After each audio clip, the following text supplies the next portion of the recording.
Today on Dylan Talks Tone, we're going to talk about coil splitting a humbucker.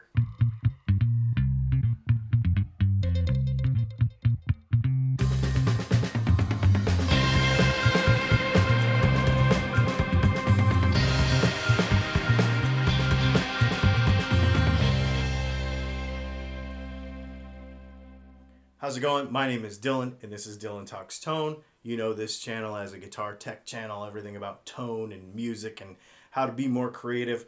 There's a lot of videos on the internets about coil splitting a humbucker, but there's some things that I want to add to this conversation. Not only are we going to talk about actually how to wire it in just a few minutes, but we're also going to demonstrate with a guitar with humbuckers in it what coil splitting can do for you if done correctly. See, a lot of people have this whole thing about coil splitting that they're going to go ahead and just shut off one side of this pickup and then all of a sudden it becomes weak and thin, and you know that you could get a humbucker and a Stratocaster in the same pickup in theory, but it doesn't really work. I want to talk to you about why coil splitting is cool and what it actually does to your guitar signal. Let me show you. All right, so we're going to talk about what coil splitting actually does. Now, we know that when we go like this and we play a chord,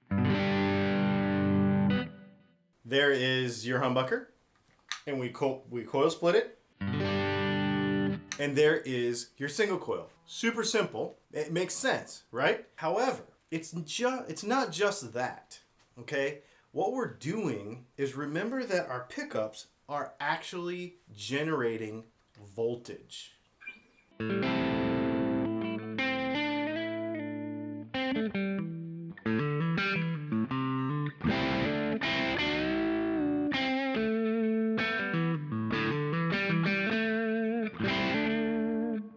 When we are generating voltage, we are doing it because we're moving the string over the pickup. And obviously there's more pickup, so there's more voltage. Not only are we making more signal and making more everything, but we're also hitting the front end of our signal chain harder. So what I mean by that is, just like moving the string more,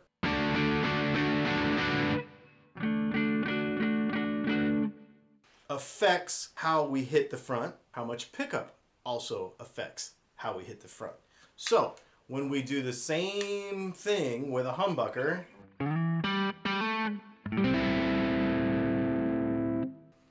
and we do it with a single coil,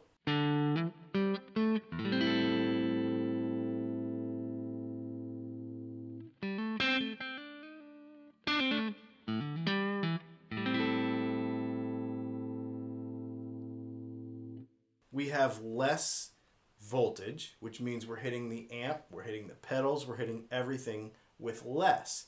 So it's not just a tone thing as much as it can be a dynamic thing. We can do something like,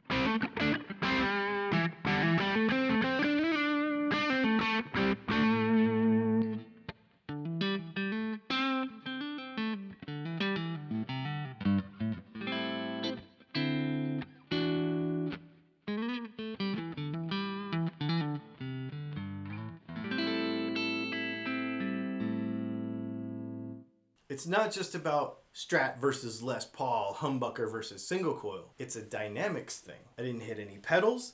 I didn't hit the amp. We didn't play with the amp over there. We didn't use pedals. I didn't even use a volume knob difference. What we're doing, just remember that we're generating less voltage, and so we're completely changing how the rest of our signal chain acts, which is really, really fun to think about when we're talking about trying to be a more dynamic player.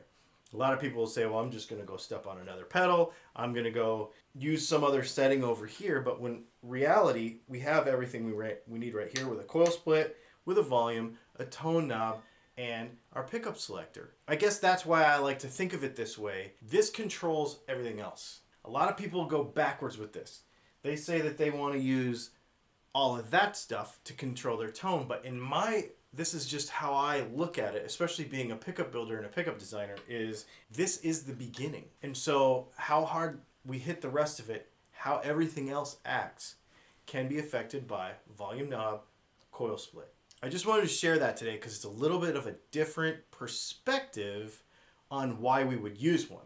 Most people are like, well, you know, I want to use a single coil guitar or a Les Paul guitar, and I'm looking for that versatility because I want it to sound like a Strat or sound like a Les Paul, and they never really do that anyway, so this is a dumb thing. We're taking a completely different approach to this with dynamics. It's just a kind of a wider open approach to how we approach our tone. Let's get into technically how we wire a coil split. All right, so let's go ahead and draw the circuit for coil splitting. Now, we've done a video on this before, but let's talk about a couple of things here. So here we have our drawing of our humbucker. How do you like my drawing, right? So we have one coil and the other coil, the slug coil and the screw coil. You notice that we've marked the 4 wires, start, finish, start, finish. So what that means is one of the wires is the beginning of the coil, the other wire is the end of the coil. Now, I'm not color-coded this because every brand is a little different, so we need to understand the theory without the colors, okay? So what we're going to do is we're going to mostly be concerned about the finish wires on these coils. So we have the 2 wires labeled F right there. Those are the wires that we're going to short to ground and cause our coil split. Because here's the thing. We're going to take this one over here. Let's make this one our hot wire that goes off to our volume pot. Wherever we ground the other side of the pickup, that's what is going to be the functioning part of the pickup. So if we ground it on the other side, which is normally right here, then that means the signal is going to go through one coil, then through the other coil, and then to the ground, or actually vice versa. If we introduce another ground in there, then that's going to cut out everything after it. So if we take these 2 wires right here and we ground them, then instead of the signal going through the whole pickup, it's going to go to ground before it enters the second coil. How do we do that? We have our double pole, double throw switch here.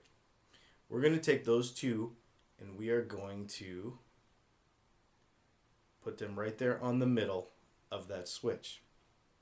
And then what we're going to do, assuming that our volume pot is on the bottom, okay, because, you know, we're always soldering on stuff upside down, then we're going to go ahead and we're going to ground this bottom tab right here to the pot.